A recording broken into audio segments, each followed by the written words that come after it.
نصيحة تمجي من عند عم رمضان.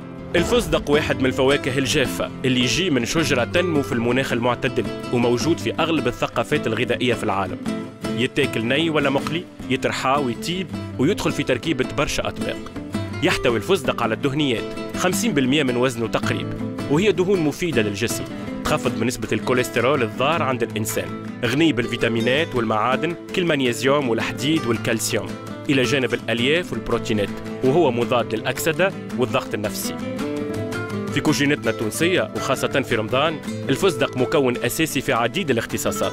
نلقاوه في الروز بالفاكهة ولا في الليسوس مع اللحم خاصة، وبالطبيعة ما يغيبش على حلو. موجود في البلوزة والعصيدة، في الحلقوم ولا الجلاس. وكي نحكيو على الفستق نتذكروا حلو العيد، من البقلاوة للطواجن للكعك بانواعه، واللي مذاقهم يتميز كي يدخل الفستق في تركيبتهم.